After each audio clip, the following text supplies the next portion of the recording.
one intention: to strengthen our minds with knowledge and understand what our parents meant when we were children. We marched side by side, slowly, trusting that we would be fine, that some hero would come to protect us. We were only children. Summer hadn't been long enough. There were days when my parents were staring at me from across the kitchen table, just waiting for my post-traumatic whatever to set in. Funerals, flowers, reporters, TV cameras pointing at us constantly, and teddy bears. So many teddy bears. The air stank when it rained, their moody fur making them look like rotting corpses. I had already replayed every single second of that morning in my head a million times. I remember, whether I wanted to or not, every detail. I was doing everything I could to forget. But now, senior year was here and I had to go back.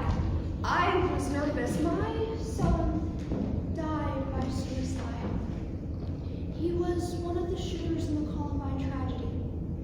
I have long since given up hoping for a single puzzle piece to fall into place and finally reveal why Eric and Dylan did what they did.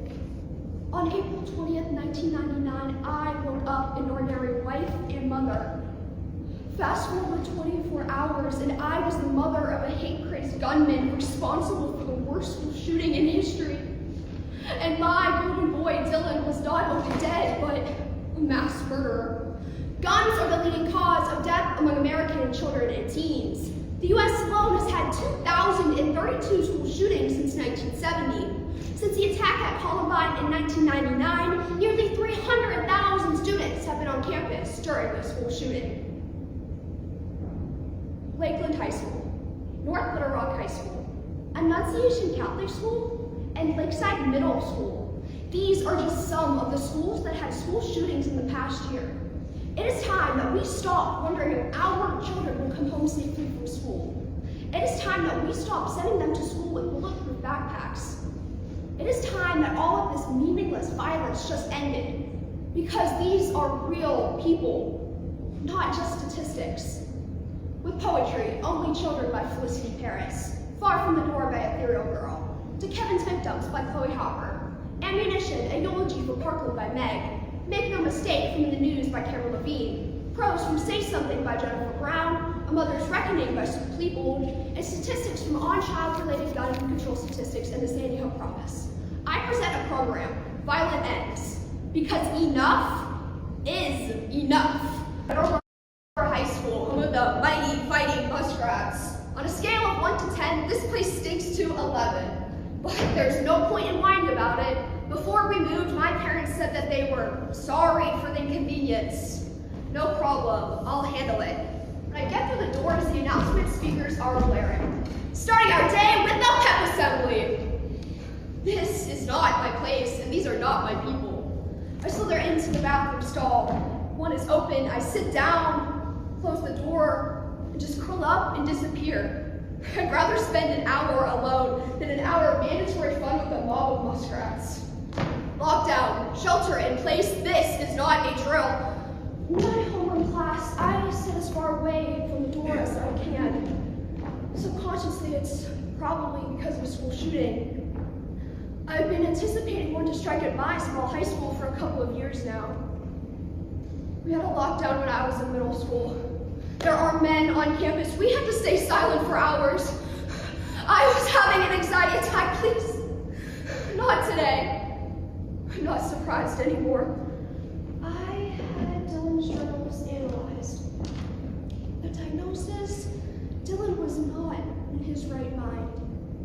At the end of his life, Dylan was connected to only 2 emotions: anger and hopelessness. He believed death was the only possible escape from his pain. Dylan was loved, but he didn't feel loved. He was valued, but he never felt that value. He had many options, but Eric's was the only one he saw. When silence comes, it's thick. The phone in my hand hums, it's a mass text. Weapon on campus. Shelter in place. The first time I practiced for this catastrophe, I was wearing a pink tutu. We sat crisscross applesauce with our backs against the walls. One teacher locked the door, and the other shut the windows. It was a game of hide and seek, and we had to sit perfectly silent to win. So I know what to do. I sit crisscross applesauce on the toilet seat. Normally, all our friends would meet on the bleachers by now, but this year, some of our crew was missing. Nick was dead, obviously. And Valerie was, well, nobody really knew what was up with Valerie these days. She should have known about Nick. She swore she didn't. That's what everybody blamed her for. My heart would never be as heavy as the ones of the children forced to learn the anatomy of a gun in 2 seconds flat. My heart would never be as heavy as the ones of the parents who send their kids to school with book bags, and they return in body bags. When the doors to the bathroom bangs open, I flinch. The doors to the open stalls begin to bang open one by one. The latch to my hiding place rattles. There are 2 guns pointed at me. That hand reaches down and helps me up. Shut your eyes. They lead me out and keep my eyes closed. The school secretary reaches out and pats my shoulder. You need to see Jerry. The EMT, she'll check you out. I'm okay.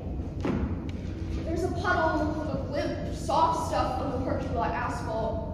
A puddle of limp, soft stuff. It's the mascot's pelt. Maybe there's blood on it. How many bullets will carry my life into its final bed? Born into a game of chance we never asked for. Traded diplomas for obituaries. Traded graduation speeches for eulogies. We don't want to play anymore. We will no longer be martyrs. You say gun reform is not the answer, but all I can see is a bullet rattling like a pinball in an innocent student's jaw. When you read our children fairy tales, teach them that there are good guys and bad guys. I would never do that now. I would say that every one of us has the capacity to be good and the capacity to make poor choices. If you love someone, you have to be able to see the good in their evil. Make no mistake, guns kill. For every child killed with a gun, 2 are wounded. 2/3 of teenage suicides involve a firearm. Los Angeles alone averages 2,000 drive-by shootings each week. Today, people go duck hunting with AK-47s.